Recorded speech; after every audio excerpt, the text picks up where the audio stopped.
The music, the energy, all the time. God is good. All right. and the outpouring of the Spirit that you experience at Calvary Baptist Church in Salt Lake City is a reflection not only of a vibrant and growing congregation, I'm just a voice crying in the wilderness. but also of their charismatic leader, the Reverend France Davis. In 1972, when I came to the Calvary Church, there were approximately 125 to 150 people attending on a regular basis. The congregation was struggling, trying to figure out how to define itself, how to make ends meet, how to continue to go forward, and it was a difficult situation. Shortly after, in 1974, Reverend Davis became the pastor of the small congregation, a role for which he feels he was preparing his entire life. My ministry part started, however, when I was 19 years old. I was living in Fort Lauderdale, Florida, and I sensed a call from God to do more. The call would have to wait while France Davis did a stint in the Air Force as an aircraft mechanic during the Vietnam era. From there, he returned to college, or colleges, earning degrees at Laney, Merritt, the University of California at Berkeley, and later in Utah at Westminster College, and a master's in communication at the University of Utah. His education and honors continued at other schools, an impressive record for the son of a poor farmer from rural Georgia growing up in the 40s and 50s. My father had a third grade education. My mother had an 8th grade education. So in terms of formal education, they didn't have much. But my father used to always remind us that formal education is just one of the types of education that one needs, that one also needs the more informal, what he called horse sense or common sense kind of education. The road through all these accomplishments started at Tuskegee Institute, where as a journalism student working for the school newspaper, he interviewed Dr. Martin Luther King.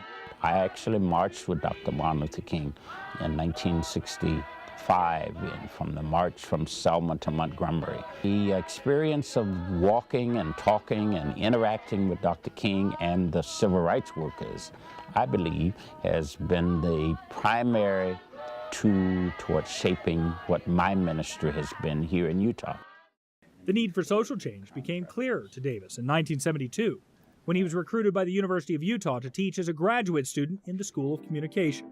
We had a tremendous amount to overcome. In fact, when I first arrived here, I was denied a place to stay, although I had paid a deposit, and I'm convinced that that denial had nothing to do with my money being green, but rather with my skin being black.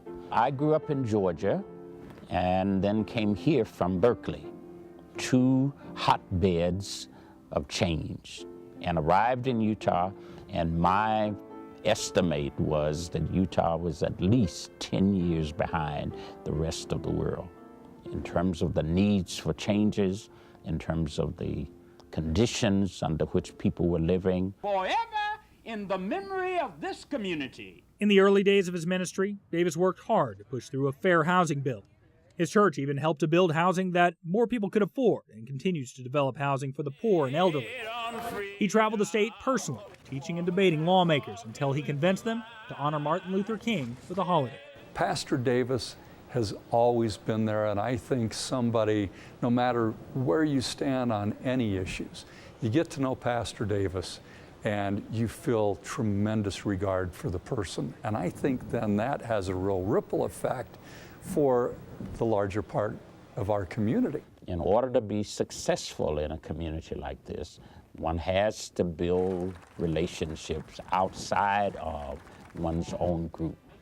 And those kind of relationships make for healthy, strong, viable religious and spiritual relationships. Those relationships have led Pastor Davis to lend his voice to issues well beyond race or civil rights, and he's been called on in matters like education, opposing the MX missile, supporting the Olympic Games, and the Alliance for Unity.